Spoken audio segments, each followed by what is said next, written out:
Hi there and welcome to this video for Senior Physics on Astrophysics.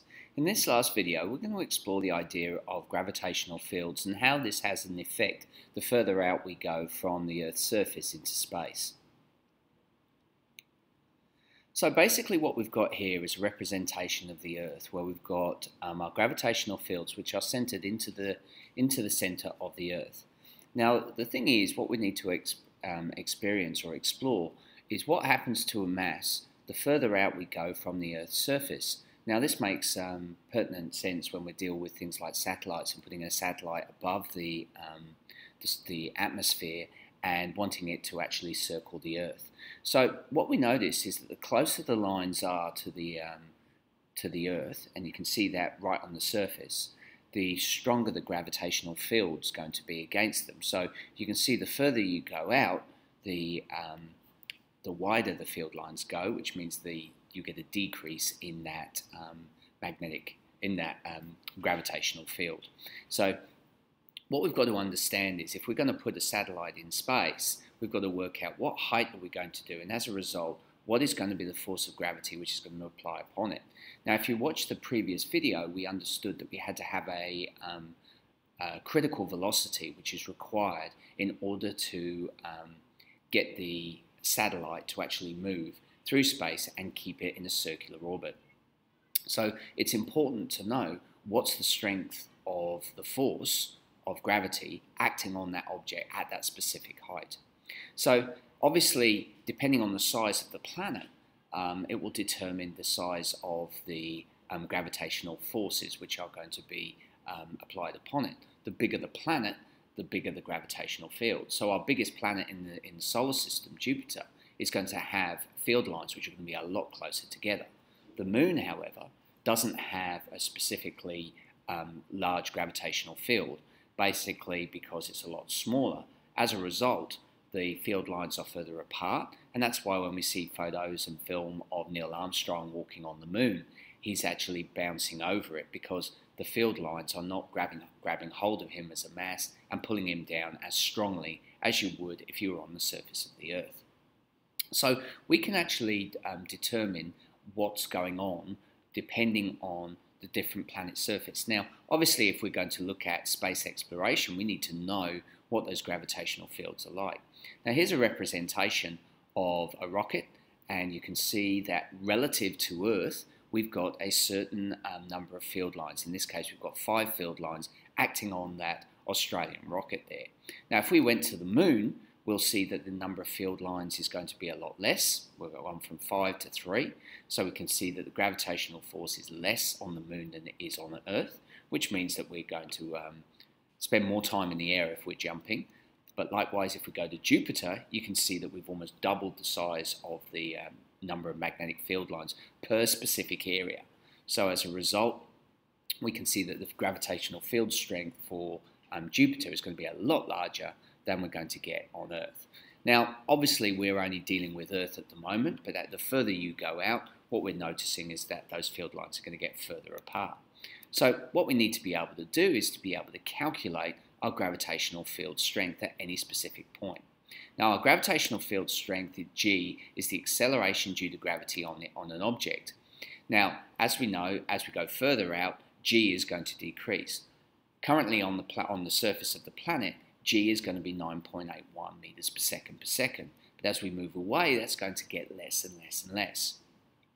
As we say, the bigger Fg is, the bigger the acceleration on an object. So we can't get any closer to the surface of to the center of the Earth. So the result is we're experiencing probably our maximum G, our maximum acceleration at this point in the atmosphere and on the surface of the Earth. But obviously, the further out we go beyond the atmosphere, G is going to decrease. That's why you almost feel weightless in space. As a result, we're going to decrease our field strength. This value can be calculated if we know the mass of the object in relation to the gravitational field. And it's done in the following way. Basically, we know that Fg equals gMe(m), where me is going to be the mass of the Earth and the little m is going to be the mass of the object relative to it. And that's all over the inverse square law with respect to distance from the object. Now that distance obviously will incorporate the radius of the Earth. We also know that a mass basically will have a weight force equaling mg. Now what we can do is we can combine both of these forces together, our gravitational force and our weight force. So we get Fg equals Fw. Now when we put the two equations together, we get Gme little m divided by d squared equals mg. Now we can cancel out our little m's, so that gets rid of the mass of the object relative to the Earth. So we now know that all we're going to be looking at here is what is the acceleration g based on the distance that we are from the Earth's surface. So remember, we've got our gravitational constant, that's our big G. We've got the mass of the Earth, which we know.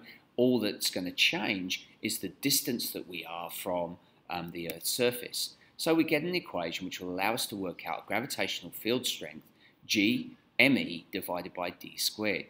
And that's the calculation that we're going to utilize along with our critical velocity to determine what velocity we've got to give for a satellite which is put in space at a specific height above the Earth's surface. So let's have a look at a quick example. Here we've got me. Now we've got a 1 kilogram mass which is centered on the surface of the Earth. Now the surface of the Earth is 6,400 kilometers, which is basically 6,400 times 10 to the 3 meters. Okay, that way we've got our we've taken it into our meters. We also know our gravitational constant, and as I say, we already know our mass. So we can work out on the surface of the Earth what the acceleration due to gravity is. So we can substitute it into our formula. 6.67 times 10 to the negative 11 is our g, our gravitational field constant. We've then got our mass, 6 times 10 to the 24 kilograms, that's the mass of the planet. And we've also got our diameter, which basically is our distance that we're going to be traveling, not our diameter, our distance that we are from the center of the Earth, which is 6.4 times 10 to the 6. Now, so that's our distance, and we're going to square that. What we find is when we put all that together, that 1 kilogram mass is going to experience an acceleration of 9.8 meters per second. So that's where our 9.81 came from. We were looking at the effect of a 1 kilogram mass acting on the surface of the Earth, which is 6,400 kilometers away from the center, with a gravitational constant of 6.67 times 10 to the negative 11. Now what we notice is the further that we go out, we follow what's known as an inverse square law. And this was put forward by Newton. Now literally what it shows is a graph that looks like this. So the further we go out, we basically square the distance, so we're going to actually decrease the amount of force which is going to be generated by 1 over d squared. And that's what the inverse square law means. Now we've faced this in a variety of different things. When we looked at electromagnetic fields, when we were looking at electrostatics, we had exactly the same scenario. The further a charged particle went from another charged particle, the electric field strength actually decreased following this 1 over d squared rule. We also had exactly the same with electromagnetism. When we had magnetic field that was generated by either a magnet or a current carrying wire, the further we moved away from that object, it followed again the force or the the magnetic field strength decreased by 1 over d squared.